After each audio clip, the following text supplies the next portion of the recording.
जस्तो राजनीतिज्ञहरूले चाहिँ यो गर्न सुहाउँछ किनभने यिनीहरू खेलाडी हुन्छन्। उनी प्ले बोय नै थिए पहिला, आफ्नो सत्ता छोड्नु पर्दाखेरि जे गर्न पनि तयार। यी दुटैमा वैदेशिक हस्तक्षेप चाहिँ एउटा काल्पनिक कुराहरू हुन्। यहाँ ओलीलाई पनि त्यही चाहिँ रोग छ, नेपालको सबै पोलिटिसियनहरूलाई त्यो रोग छ। अहिले शेरबहादुरजीलाई स्थापित गर्दाखेरि पनि सबैले नेपालमा चाहिँ फेरि इन्डो अमेरिकन चाहिँ एलायन्सले एमसीसी पास गर्न राखेको भनेर भन्छ। 17 सालको चाहिँ बीपी कोइरालाको सरकारलाई चाहिँ पतन गर्न पनि चाहिँ भारतको सहयोग थियो, म यो पनि मान्दछु। सोभियत सङ्घ विघटन हुन्छ, कोल्ड वारको फेज सिद्धिन्छ। अब एउटै विचारले संसार जित्छ भनेर लेख्छन् होइन। नेपालमा पनि त्यही बेला हावाहुरी चल्यो। त्यो हावाहुरीलाई चाहिँ भारतले मात्रै सहयोग दिएन, अमेरिकन सिनेटरहरूले पनि सहयोग दिए, जर्मनीले सहयोग दियो, बेलायतले सहयोग दियो। त्यसले मात्रै सबै कुरा, विदेशीले सबै कुरा गर्न सक्दैन। विदेशीले चाहँदैमा यो देश चाहिँ स्विट्जरल्यान्ड पनि बन्ने होइन, सिङ्गापुर पनि बन्ने होइन। सबै कुरा हामीले चाहँदैमा मात्रै पनि यहाँ नहुन सक्छ, त्यसमा विदेशी सहयोग पनि चाहिन्छ। नेपालमा साम्राज्यवादको आरोपबाट चाहिँ या विस्तारवादको आरोपबाट चाहिँ कोही पनि मुक्त छैन। उनीहरूलाई हामी हिँड्दाखेरि पनि हामीलाई के भन्थ्यो भने भारतीय विस्तारवाद गनायो भन्थे, बीपी गनायो भन्थे। यो खड्गो ओलीहरूको नक्सलवादी आन्दोलनलाई पनि त उहाँले कहिले पनि पुष्पलाललाई चाहिँ के छ भन्दाखेरि चाहिँ गद्दार, देशद्रोही, यो चाहिँ चाइनाको पत्रु भनेर भन्नु भएन। बीपीलाई अब चाहिँ अहिले राजावादीले पनि राष्ट्रवादी देख्छन्। मदन भण्डारीले त म बीपी कोइराला जस्तो नेता मान्दछु भनेर पनि गए। एमसीसी पास गर्दाखेरि यिनीहरूले चाहिँ रोएर आँखाबाट आँसु चुहाएर पास गरेका छन्। अधिकांश नेताहरूले चाहिँ यो देश बन्दैन, यो देश हामी बनाउन सक्दैनौँ भनेर आफ्नो सन्तानलाई विदेशमा पठाएछन्। विदेशी भेट्नलाई पनि लालायित हुन्छन्, एमबेसीमा पुग्छन्। तर अहिले टिकट दिनु पर्यो, मेरो मान्छे तेरो मान्छे बिहार बनाउनु पर्यो। आज बिहानदेखि बेलुकासम्म बसिरहेका छन्। यस्तो बेइमान नेताहरू छन्। यो एकदमै अपवित्र गठबन्धन हो। काङ्ग्रेसको एजेन्डा के हुनु पर्थ्यो भन्दाखेरि चाहिँ नेपालमा कम्युनिस्ट भोटलाई कम गर्छु भन्ने हुनु पर्थ्यो। 6 पल्ट प्राइम मिनिस्टर झन्डै भइसके। ओली बलियो छ, एमाले बलियो छ अझै पनि। म पनि झन्डै हारेको थिएँ। एउटा लिडर जो 6 वर्षदेखि काङ्ग्रेस पार्टीको सभापति छ, त्यसको रुवावासी यो लेभलको छ। कहीँ कुनै किसिमले पनि स्थानीय निकायको निर्वाचनमा गठबन्धन हुनु हुँदैन। सरकार बनाउन पो गठबन्धन हुन्छ त? संसारमा तपाईँले कहीँ सुन्नुभएको छ स्थानीय निकायमा गठबन्धन भएको? यस्तो चाहिँ बदनामी एउटा चाहिँ राजनीतिक चाहिँ यात्रा पनि कहीँ हुन्छ? यो के को लागि भइरहेको? किन यो के भन्नु पर्यो नि? के को लागि हो कि अझ कडा हो? काङ्ग्रेसका नेताहरूले बासी अक्सिजन, कार्बन डाइअक्साइड लिएर चाहिँ यस्तो सोच लिएर छन्। म कुनै पदमा उठिरहेको छैन, तर म हँसी हतौडा भोट हाल्न सक्छु। प्रचण्डजीले रुख चुनाव चिन्ह लिए भइहाल्यो। तालमेल तपाईँ हामीलाई म अहिले नै म भनिदिन्छु, तालमेल तल भइहाल्छ। विविध राजनीतिक घटनाक्रममाथि केन्द्रित रहेर कुराकानी गर्नका निम्ति राजनीतिक विश्लेषक पुरञ्जन आचार्य हामीसँग हुनुहुन्छ। सर, स्वागत छ यहाँलाई। धन्यवाद। शुभकामना नयाँ वर्षको सबै टोलीलाई। यहाँलाई पनि धेरै धेरै शुभकामना छ। म विषयवस्तुमा प्रवेश गर्न चाहन्छु। पछिल्लो समय पाकिस्तानमा जुन राजनीतिक परिवर्तन भयो, ओली सत्तामा रहँदा जसरी ओलीको बहिर्गमन गर्ने प्रक्रिया नेपालमा भयो, त्यस्तै हो पाकिस्तानको प्रक्रिया? करिब त्यस्तै हो।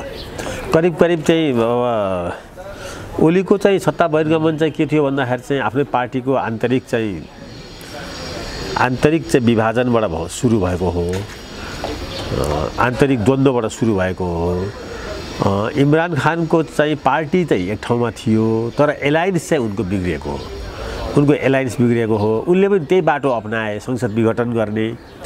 उनलाई पनि त्यही किसिमले चाहिँ सुप्रिम कोर्टले चाहिँ पार्लियामेन्ट रिस्टोर गर्यो।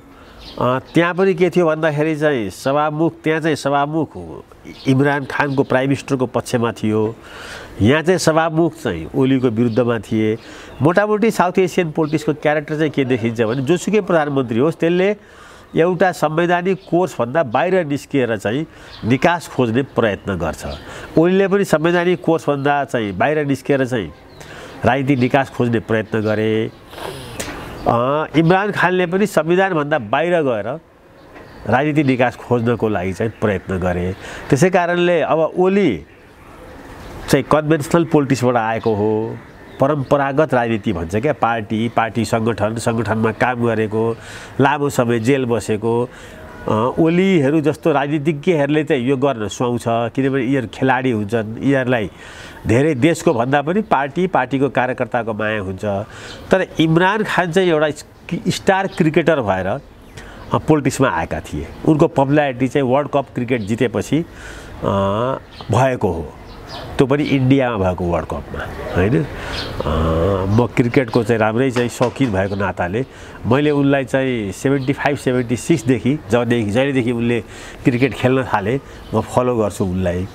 उनी प्ले बोय नै थिए पहिला त उनको चाहिँ उनको प्रसिद्धि लन्डनमा पनि थियो, लाहोरमा पनि थियो इमरान खानको।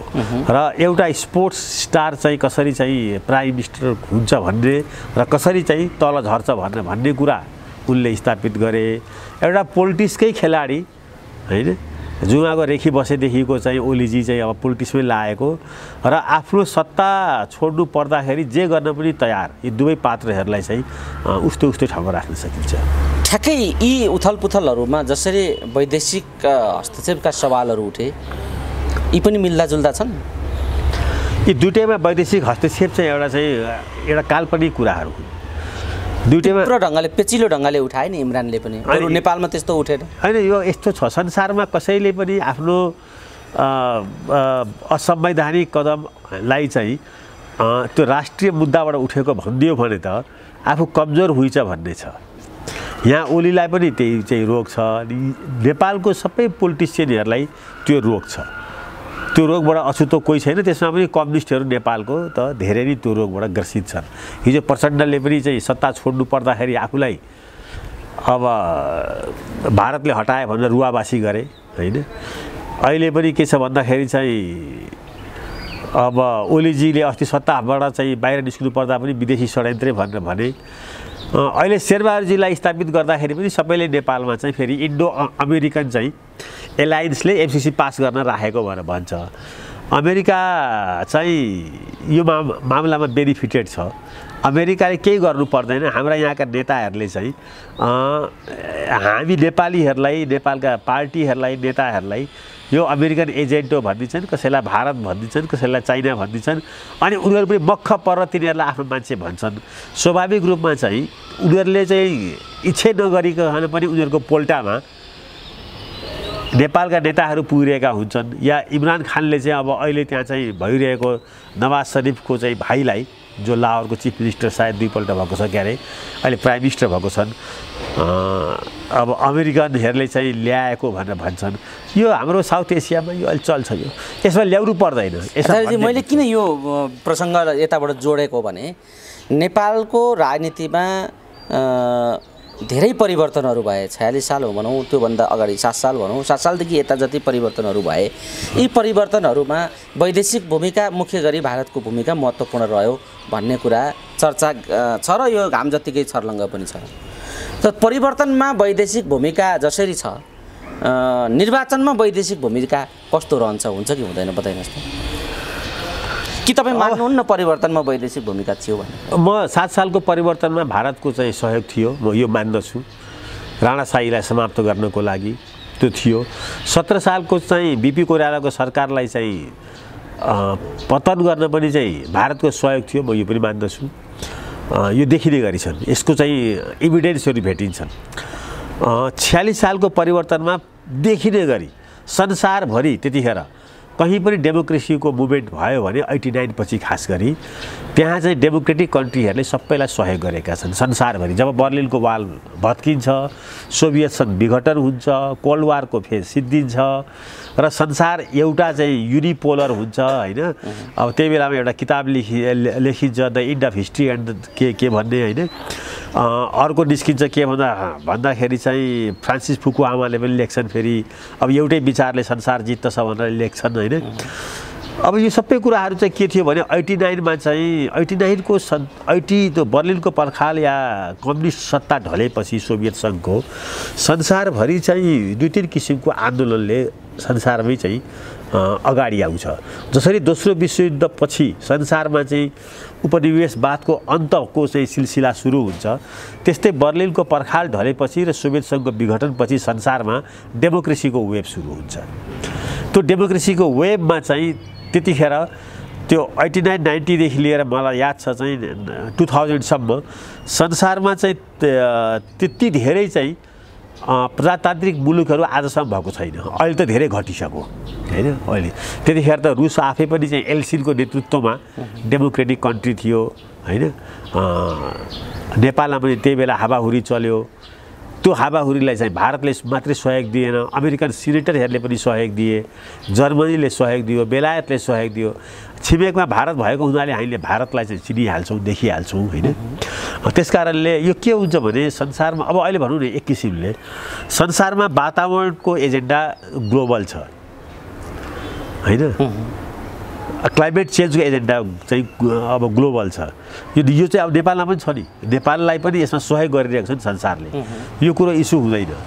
संसारमा चाहिँ अब टेरोरिजम चाहिँ ग्लोबल एजेन्डा भएको छ, टेरोरिजम, गर्ल्स ट्राफिकिङ संसारको एजेन्डा भएको छ, ड्रग्स ट्राफिकिङ पनि संसारको एजेन्डा भएको छ। केही यस्ता एजेन्डाहरू छन् जुन एजेन्डा ग्लोबल छ। त्यस्तै 89 पछि संसारमा डेमोक्रेसी पनि ग्लोबल एजेन्डा भएको थियो, किनभने अरू पावर थिएन। चाइना आफै गरिब थियो, USSR विघटन भएको थियो, पश्चिमा शक्ति पुँजीवादको चाहिँ अभूतपूर्व रूपमा चाहिँ विजय भएको थियो। त्यो बेलामा नेपालमा भारतले सहयोग गर्यो, निश्चित रूपमा नेपालमा डेमोक्रेसी आउनलाई भारतको ठुलो सहयोग छ होइन। तर के हुन्छ भने नि कुनै पनि देशमा चाहिँ डेमोक्रेसी आउनको लागि खालि विदेशी सहयोग मात्रै पनि चाहिँ पर्याप्त हुँदैन। त्यो हुने भए चाइनामा पनि आउँथ्यो होला, तियानमेन स्क्वायर भयो तर आएन त्यहाँ होइन, भियतनाममा आएन, कम्बोडियामा आएन, थाइल्यान्डमा आएन होइन। त्यहाँ पनि अमेरिकनहरूले सहयोग गरिरहेकै थिए, चाइनालाई त अझ कम्युनिस्ट इम्पायर ध्वस्त पार्न लागि परेका थिए। तर त्यो देशमा पनि एउटा जनमत एउटा मध्यमवर्गीय यस्तो हुनुपर्छ जहाँ डेमोक्रेटिक मुभमेन्ट चलिरहेको होस्। नेपालमा चलिरहेको थियो। बिपी कोइरालालाई जेलमा हालेदेखि, निर्वासनमा पठाएदेखि एउटा ठुलो जमातले नेपालमा डेमोक्रेसी चाहिन्छ भनेर लडिरहेको थियो, दुःख पाइरहेको थियो, जेलमा थियो, एक्जाइलमा थियो। पछि कम्युनिस्टहरूले त्यसमा जोइन गरे। त यो देशमा कुनै पनि किसिमको चाहिँ हलचल नभइकन कसैले टपक्क टिपेर यहाँ व्यवस्था ल्याइदिँदैन। यो देशको जनता पनि कहीँ न कहीँ त्यसको लागि तयार गर्नु पर्यो, तिनीहरू सफरिङ गर्नु पर्यो, तिनीहरू आन्दोलित हुनु पर्यो, तब हुन्छ। विदेशीले मात्रै सबै कुरा, विदेशीले सबै कुरा गर्न सक्दैन, विदेशीले विकास गर्न सक्दैन। विदेशीले मात्रै चाहँदैमा यो देश नेपालमा चाहिँ डेमोक्रेसी आउने होइन, विदेशीले चाहँदैमा यो देश चाहिँ स्विट्जरल्यान्ड पनि बन्ने होइन, सिङ्गापुर पनि बन्ने होइन। विदेशीले चाहँदैमा मात्रै यो देशमा चाहिँ दलित छुवाछुतको अन्त रातारात हुनेवाला पनि छैन होइन। कैयौँ कुराहरू छन् जुन यही देशको चाहिँ एउटा परिस्थिति अनुसारले त्यसलाई बिस्तारै बिस्तारै बिस्तारै बिस्तारै डेभलप इभल्भ हुँदै जान्छ होइन। आज बिहान भर्खर म एउटा चाहिँ यो दलितहरूको उसमा थिएँ होइन। अब दलित मुभमेन्टका चाहिँ साथीहरूसँग थिएँ, यही कुराहरू पनि हामीले गऱ्यौँ। हामी चाहन्छौँ यो चाहिँ रातारात सिद्धियोस् भनेर, तर समाजमा 4000 वर्षदेखि चाहिँ यो दलितहरूको चाहिँ मुद्दा चाहिँ एउटा किनारामा परेको मुद्दा छ नि होइन। स्रोतबाट, साधनबाट, राज्यबाट होइन, मानवताबाट उनीहरूले सारा अपमानहरू बेहोरिरहेका छन्। र पनि के छ भन्दाखेरि चाहिँ हामीले हटाउन सकेका छैनौँ। तपाईँ हाम्रै घर परिवारमा पनि यो दलित हो भन्ने खालको फिलिङहरू जुन छ, अब यो कसरी हट्छ? कम्युनिस्ट आन्दोलनले हटाउँछ कि, कङ्ग्रेस आन्दोलनले हटाउँछ कि, डेमोक्रेटिक मुभमेन्टले हटाउँछ कि, हटाउन सकेको छैन। त्यसै कारणले सबै कुरा विदेशीले चाहँदैमा यहाँ हुँदैन, सबै कुरा हामीले चाहँदैमा मात्रै पनि यहाँ नहुन सक्छ। त्यसमा विदेशी सहयोग पनि चाहिन्छ होइन। त्यस कारणले सबै कुरालाई म चाहिँ ब्यालेन्स किसिमले हेर्छु, सन्तुलित किसिमले हेर्नुपर्छ। ठिक छ, तपाईँले यो एउटा सन्तुलित ढङ्गले सन्तुलित दृष्टिकोण राख्नु जरुरी छ भन्ने कुरा एउटा सकारात्मक बाटो भयो। तर राजनीतिक आन्दोलनले तीव्र नकारात्मक वैदेशिक दृष्टिकोणहरू विकास गरेको छ। साम्राज्यवाद भनेको छ, विस्तारवाद भनेको छ, प्रतिक्रियावादी कोनी के भनेको छ।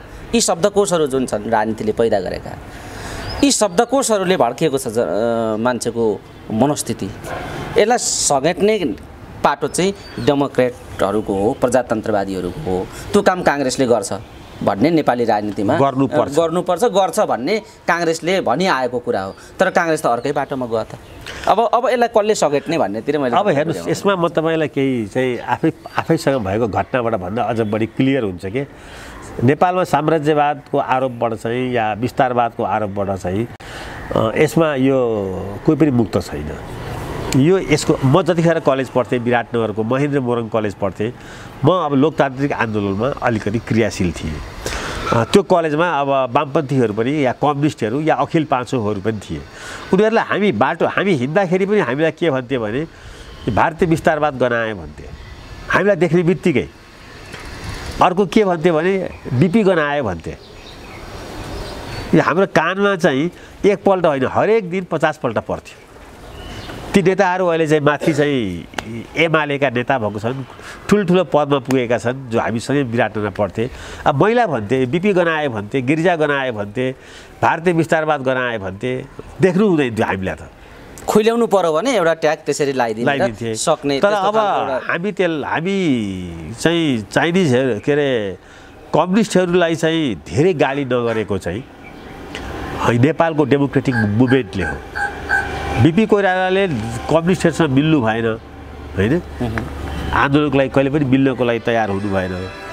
तर पनि बिपी कोइरालाले चाहिँ सधैँ के भन्नुभयो भने नक्सलवादी आन्दोलन जुन भएको थियो, झापा विद्रोह पनि, त्यसलाई पनि उहाँले यो उत्साही युवाहरूको एउटा चाहिँ राजनीतिक अभियान हो भनेर भन्नुभएको थियो। यो खड्गो ओलीहरूको नक्सलवादी आन्दोलनलाई पनि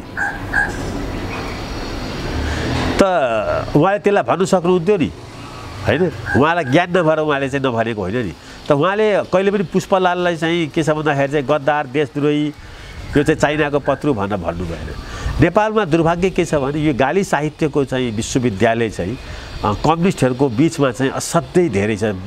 जहिले पनि 2-4 विश्वविद्यालय यसमा चाहिँ एकले अर्कालाई गाली गर्न, साम्राज्यवादको दलाल, भारतीय विस्तारवाद, त चाहिँ देशद्रोही, देश बेचुवा, यी सारा चाहिँ जार्गनहरू चाहिँ नेपालको कम्युनिस्ट विश्वविद्यालयको चाहिँ भोकाबुलेरी हो।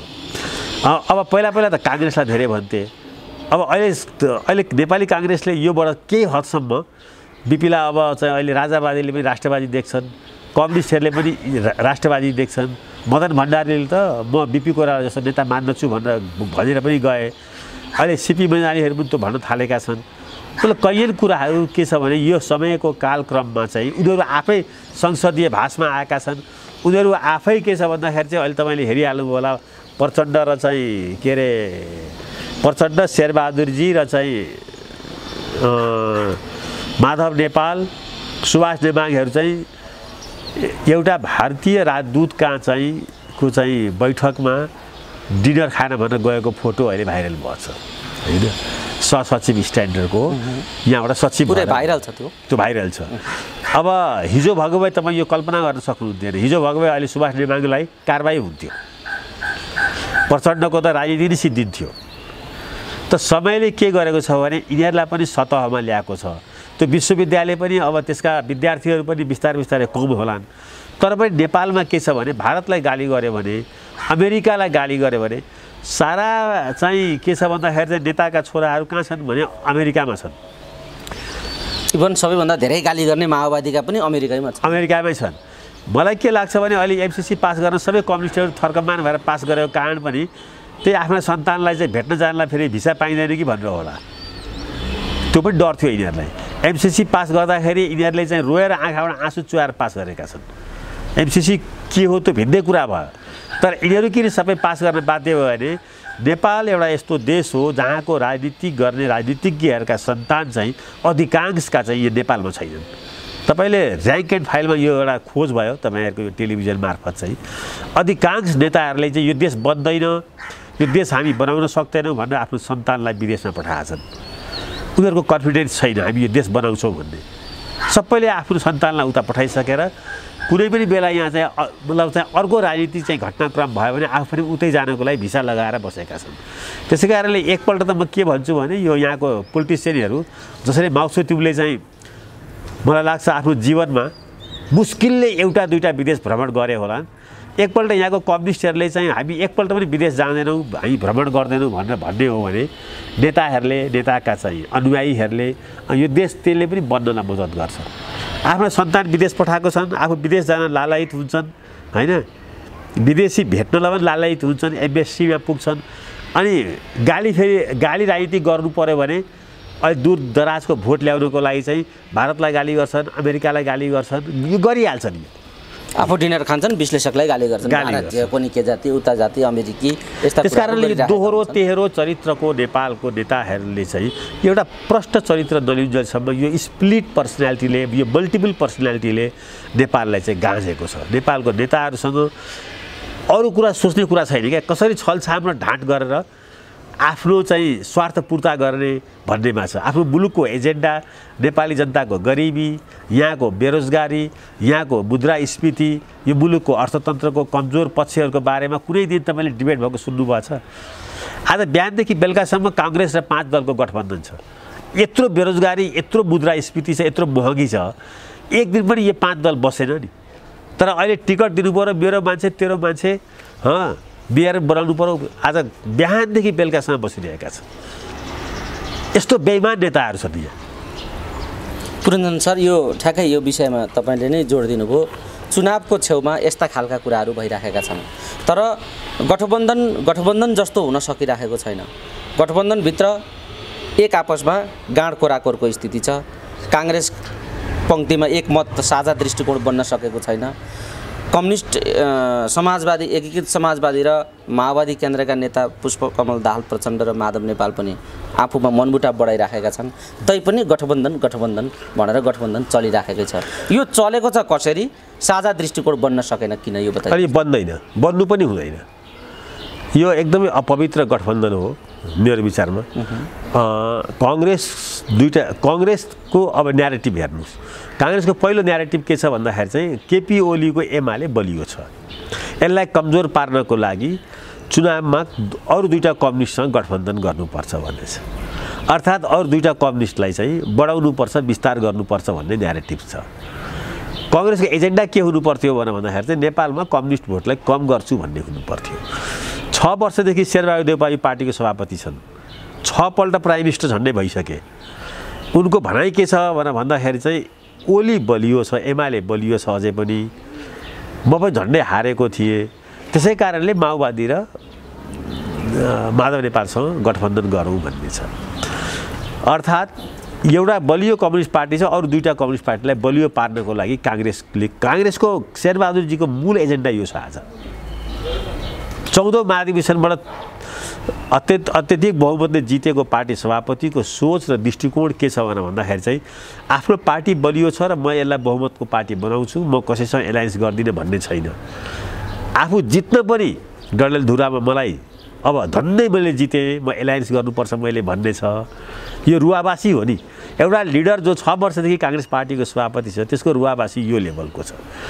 अब काङ्ग्रेस दलले भर्खर सभापति बनाएको हुनाले उनलाई अत्यधिक बहुमतले झन्डै 70%ले के 60%ले अब अहिले धेरै टिका टिप्पणी चाहिँ गर्नु हुँदैन, किनभने लोकतान्त्रिक तरिकाले उनी पार्टीको नेता भएका छन्। तर उनको अभिव्यक्ति हेर्नाले हेर्दा टिप्पणी गर्न सकिन्छ नि, हैन? त्यो टिप्पणी गर्ने ठाउँ कसले दिएको छ भने चाहिँ काङ्ग्रेस सभापतिले दिएका छन्। यस्तो किसिमले एकातिर एउटा कल्पना गरौँ त, एमाले भोलि 30% भोट ल्याएर या 25% ल्याएर काङ्ग्रेसको सहयोगमा यसले 15% भोट ल्याएर माओवादीले एकछिनलाई मानौँ 15 या 18% भोट ल्याएर माधव नेपालको पार्टीले 10% भोट ल्याएर मुलुकमा त सधैँभरि चाहिँ बहुमतको चाहिँ कम्युनिस्ट पार्टी झन्डै 55-60% त कम्युनिस्ट पार्टी भइरहने भयो। अनि शेरबहादुरजीको लिडरसिप चाहिँ के को लागि स्थापित गरेको? एउटालाई बलियो पारिरहने कम्युनिस्ट पार्टीलाई बाँकी 2टालाई पनि चाहिँ स्थापित गर्नको लागि गरेको हो कि यो 6 वर्षदेखि उहाँले के गर्नुभयो सभापति भएर? त्यसै कारणले यो गठबन्धन अपवित्र हो। यसले नेपालको डेमोक्रेटिक मुभमेन्टलाई कमजोर गर्छ, यसले नेपालको डेमोक्रेटिक मुभमेन्टमा लाग्नेहरूलाई अहिले डिस्करेज गरिरहेको छ, हैन? कहीँ कुनै किसिमले पनि स्थानीय निकायको निर्वाचनमा गठबन्धन हुनु हुँदैन। यो भयो काङ्ग्रेसप्रतिको दृष्टिकोणले हेर्ने एक आँखा। म तपाईँलाई अर्को आँखाले पनि भनिदिन्छु, स्थानीय निकायमा के को लागि गठबन्धन? सरकार बनाउन पो गठबन्धन हुन्छ त? संसारमा तपाईँले कहीँ सुन्नुभएको छ स्थानीय निकायमा गठबन्धन भएको? अझ भारतमा त निर्दलीय चुनाव हुन्छ, त्यो लोकतन्त्रको कहीँ पनि स्थानीय निकायको निर्वाचनमा गठबन्धन जरुरी छैन, किनभने यो प्रत्यक्ष हुन्छ। 5 वर्षलाई यो ढुक्कले चल्छ, हैन? यो सरकार बन्दैन कि भन्ने चिन्ता हुँदैन। ठिक छ, सङ्घको चुनावमा चाहिँ सरकार बन्दैन कि भनेर गठबन्धन गरे हुन्छ, प्री पोल इलेक्सन भन्छ, हैन?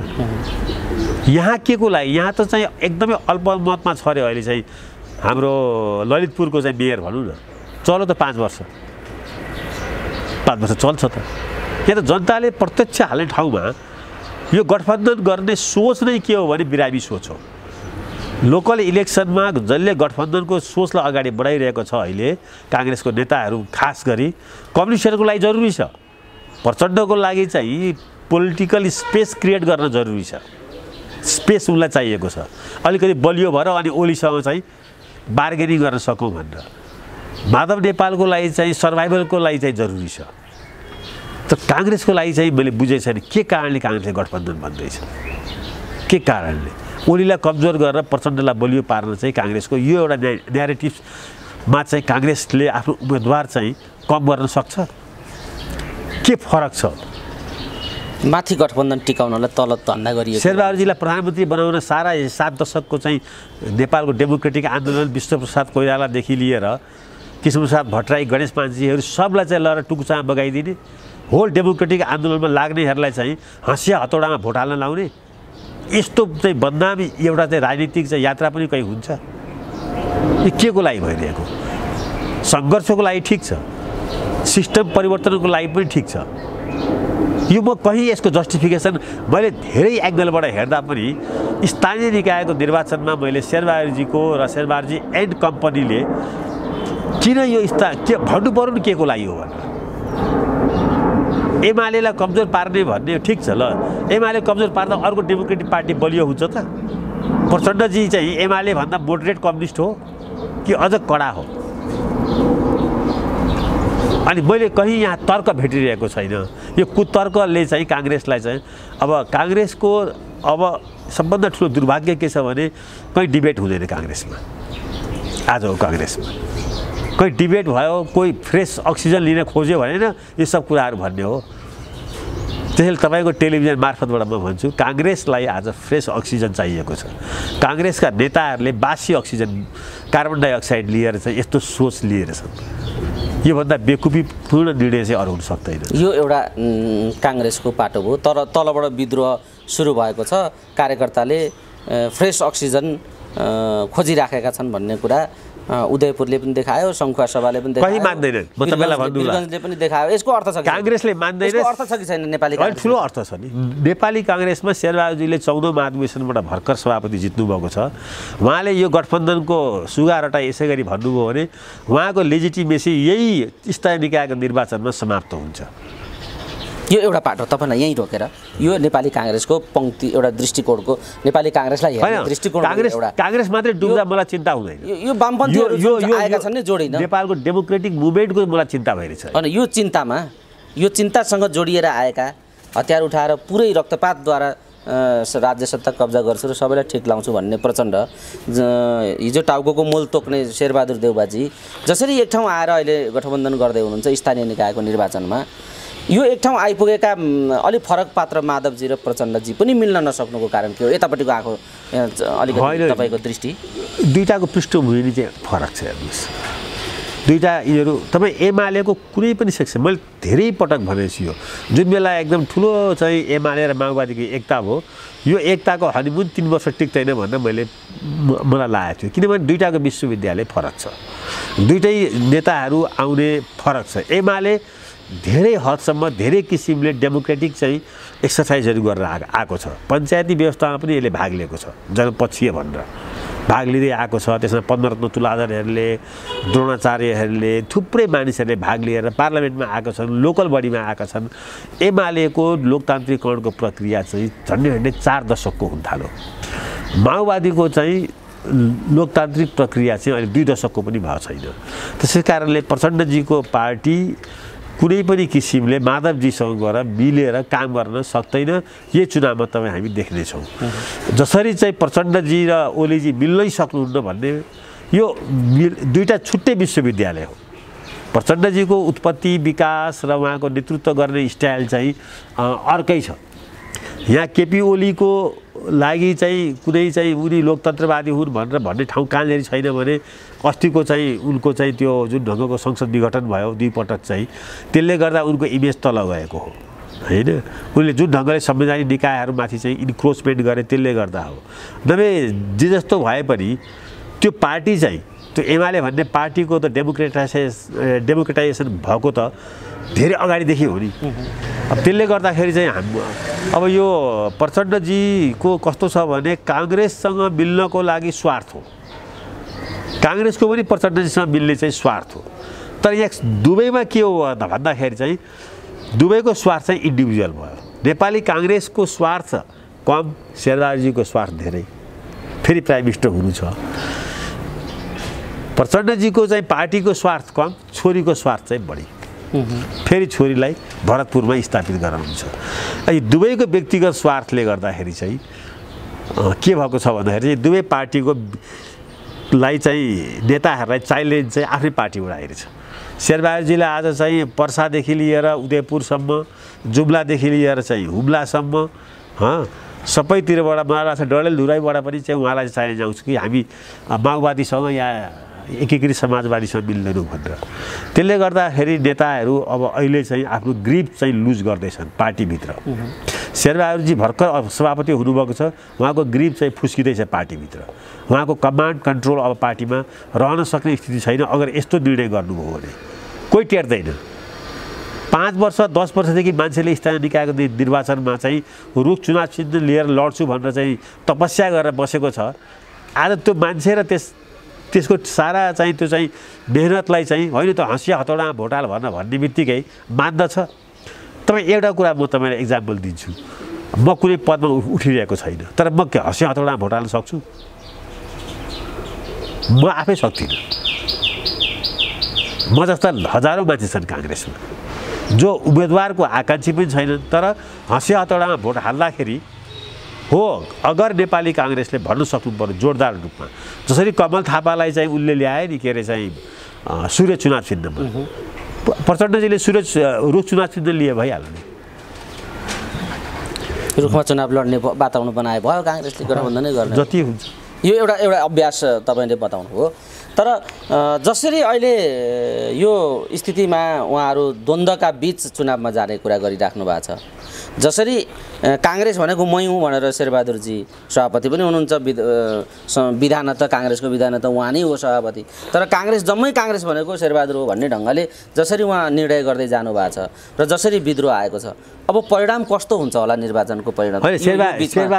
शेरबहादुरजी डेमोक्रेटिक पार्टीको नेता हो, कम्युनिस्ट पार्टीको होइन। प्रचण्डलाई जे गरेर पनि आफ्नो पार्टीमा छुट छ, जतिसुकै पार्टी सानो होस्। त्यही कारणले गर्दा त वैद्य, विप्लव, बाबुराम, बादल सबै छोडेर हिँडिसके होइन। कि प्रचण्डजीलाई जे गर्न पनि छुट भएको हुनाले नि भएको हो। शेरबहादुरजीलाई त्यो छुट छैन।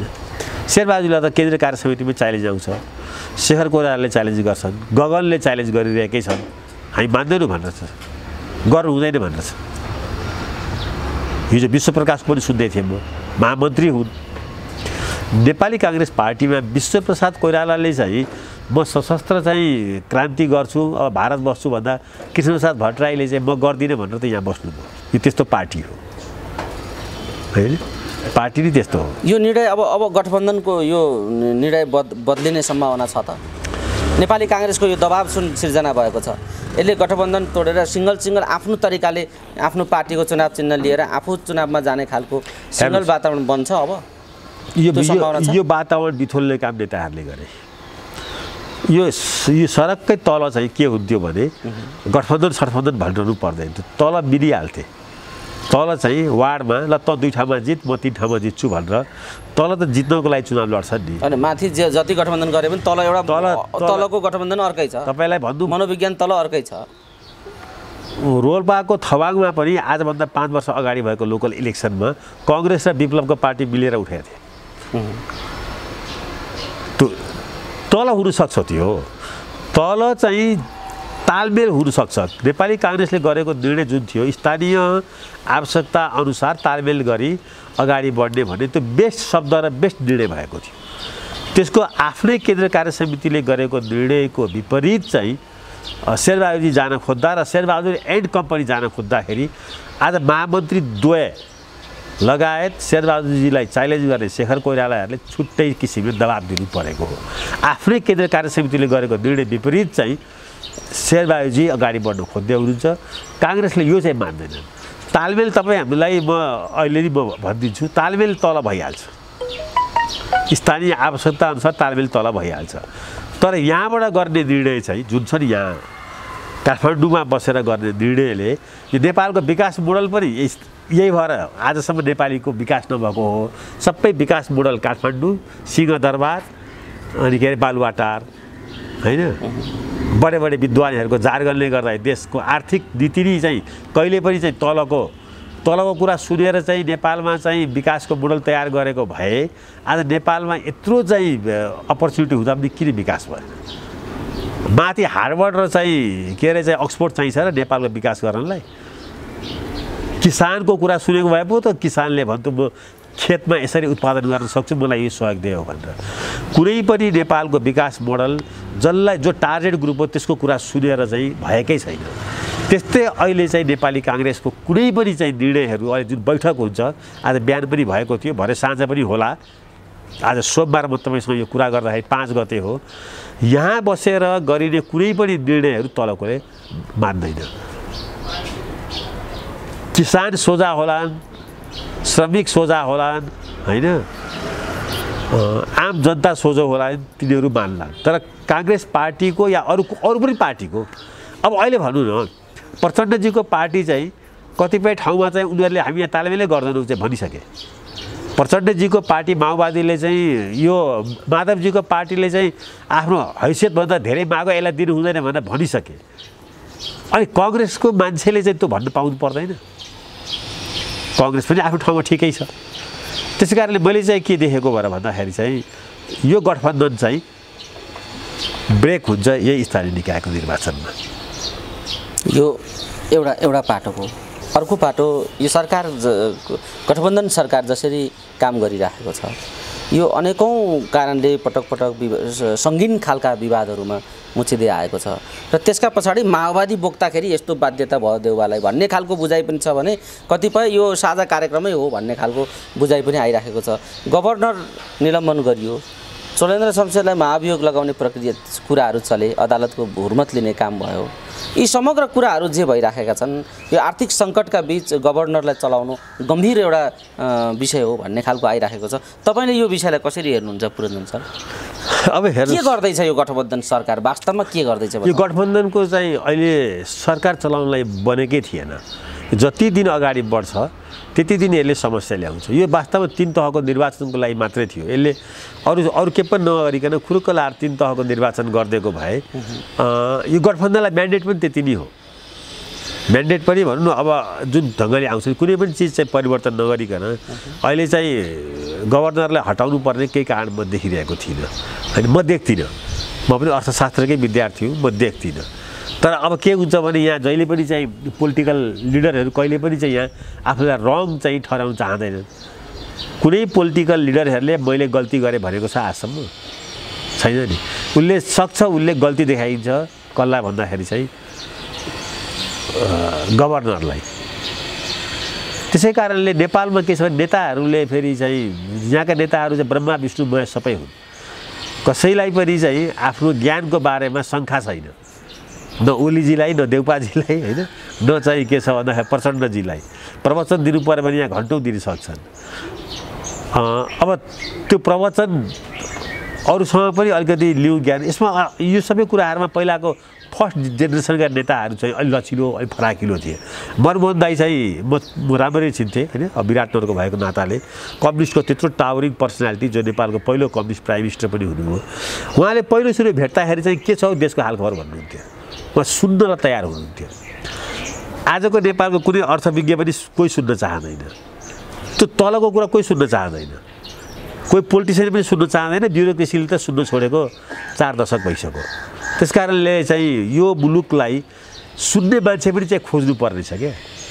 सबैजना आफै सर्वज्ञाता छन्। त्यसले गर्दा अहिले यो रोगबाट ग्रसित चाहिँ के छ भन्दाखेरि चाहिँ काङ्ग्रेस पार्टीको लिडरसिप अहिले जो र्याङ्क एन्ड फाइलमा छ तिनीहरू चाहिँ अहिले 2 टुक्रा भएछन्। गगन शेखर कोइराला, विश्वप्रकाशहरू जनताले बोलेको कुरा, या धनराज पनि जनताले बोलेको कुरा पार्टीभित्र चाहिँ स्थापित गर्न खोज्दैछन्। शेरबहादुरजी रामचन्द्र कृष्ण सिटौलाहरू चाहिँ जनताको विरोधी जस्तो भएर चाहिँ काङ्ग्रेसको पनि विरोधी भइसके अहिले आफ्नै पार्टीको पनि विरोधी जस्तो भइसके मैले चाहिँ यो गठबन्धनको औचित्य मैले सुरुमै भने कहीँ पनि देख्थिनँ केही पनि देख्थिनँ त्यस कारणले अब यसलाई जति लामो कुरा गरे पनि माधवजी यही बिचमा माधवजी घुर्काइराख्नु भएको छ त्यसले राम्रै गर्छ अब त्यसो भए उहाँको घुर्काइ जुन आइरहेको छ मैले त्यसै कसैले कसैको घुर्काइ सुन्नु पर्दैन क्या छोडिदिन्छु गठबन्धन भने एकदम राम्रो कुरा हो त्यो वास्तवमा चाहिँ आज चाहिँ गठबन्धन छोड्ने राख्ने भन्ने ठुलो कुरो छैन कि आज माधवजीको पार्टी बन्छ कि बन्दैन यो हेर्नुपर्छ आज प्रचण्डजीको पार्टी बन्छ कि बन्दैन यो पनि एउटा च्यालेन्ज छ आज पार्टी अहिले पनि दुइटै छ एउटा काङ्ग्रेस छ एउटा चाहिँ एमाले छ होइन अब यहाँ के छ भन्दाखेरि चाहिँ स्थानीय निकायको निर्वाचनमा घुर्क्याउने फुर्क्याउने फकाउने कुराहरूलाई अन्त गरेर आफ्नो आफ्नो चाहिँ क्षमता अनुसारले मित्रवत चाहिँ प्रतिस्पर्धा गरौँ भन्दा कसैले घुर्क्याउनु परेन नि पुरञ्जन सर हामी कुराकानीको अन्तिम चरणमा छौँ जाँदै एउटा कुरा बताइदिनुहोस् ठ्याक्कै निर्वाचनका लागि एउटा 1 महिना पनि छैन दिनगन्ती सुरु भयो 28 दिन बाँकी काउन्टडाउन सुरु भयो 28 दिन बाँकी छ तर अब निर्वाचन नै हुने कि नहुने भन्ने अर्को छलफल फेरि यहाँ पैदा भएको छ यो विषयमा के भन्नुहुन्छ अब यति त छलफल गऱ्यौँ हामीले तर लास्टमा हामीले फेरि प्रश्न सोध्नुपर्ने विषय आइराखेको छ परिस्थिति त्यस्तो आएको छ कि निर्वाचन समयमा हुन्छ कि हुँदैन यहाँ चाहिँ निर्वाचन हुनुभन्दा 24 घण्टा अगाडिसम्म पनि निर्वाचन हुन्छ कि हुँदैन भन्ने चर्चा चलिरहन्छ हरेक कुराको चर्चा यस्तै हो जन्म सङ्ग्रहदेखि म पनि राजनीतिसँग बुझ्दैछु 36 साल 37 सालको जन्म सङ्ग्रह यो हुन्छ र राजाले गर्ला र सेनाले गर्न देला र भइहाल्यो 46 सालमा पनि यो आन्दोलन होला र सफल होला र भइहाल्यो कम्युनिस्ट पनि कहीँ नेपालमा प्राइम मिनिस्टर हुन्छ यो भारतले हुनै दिँदैन अहिले यताको दिनमा हेर्नुहोस् त कम्युनिस्टको प्रधानमन्त्रीको ताती छ कतिवटा कम्युनिस्ट प्राइम मिनिस्टर छन् कङ्ग्रेसबाट प्राइम मिनिस्टर भएको त सायद शेरबहादुरजी मात्रै होला अरू कोही छ झलनाथजी बाबुरामजी माधवजी प्रचण्डजी बाबुरामजी ओलीजी 6-7वटा हाफ दर्जन prime minister running prime minister चाहिँ कम्युनिस्टबाट छन् एउटा जमाना थियो 50-51 सालतिर नेपालमा कम्युनिस्टको प्राइम मिनिस्टरै हुँदैन भन्थे त्यो भनिरहन्छन् के अरे संविधान सभाको चुनाव नेपालमा हुन्छ र भन्थे त्यो ठुलो एजेन्डा थियो हुनुभन्दा चाहिँ 24 घण्टा अगाडिसम्म यसलाई सेनाले रोक्छ भन्थे रोकेन नि भयो थियो राजा पनि जान्छ र भन्थे राजा पनि सरक्कै गयो हैन त्यस कारणले नेपालमा यो एउटा कन्स्पिरेसी थ्योरी छ यो केही पनि हुँदैन भन्ने तर नेपाल फेरि एउटा यस्तो देश हो जे पनि भइरहेकै हुन्छ त्यसै कारण तपाईँ हामी ढुक्कले अब 30 गते भोट हाल्न तयार हुनुपर्छ चुनाव हुन्छ चुनाव नहुनको लागि चाहिँ अब ठुलै दबी प्रकोप चाहिँ छ हैन फेरि 8 रेक्टरको भुइँचालै आउनुपर्छ हैन या आर्थिक सङ्कटले जर्जर भएको एउटा घोषणा गर्नु पर्यो देशलाई हैन गर्नै सकिँदैन भनेर टाँट पल्ट्यो भनेपछि त फेरि प्राइम मिनिस्टर पद पनि गयो नि त्यस कारणले 30 गते चुनाव हुन्छ यी यस्ता शङ्का उपशङ्काहरू उठिरहन्छन् यस्ता हामीले सुनिरहनुपर्छ तपाईँ पनि अझै योङ हुनुहुन्छ मभन्दा पछिसम्म सुन्नु पर्ला पुरञ्जन सर यो जाँदै अरू थप छुटेको केही भन्नुपर्ने ठ्याक्कै लागेको छुटो यो चाहिँ छुटो कि भन्ने केही छ केही छैन मलाई खालि एउटै के छ भने स्थानीय निकायको निर्वाचनलाई यस्तो पोलिटिकल डिबेटमा लिएर नजाउँ होइन यो राम्रो होइन स्थानीय निकायको निर्वाचनलाई यो लेभलको पोलिटिकल चाहिँ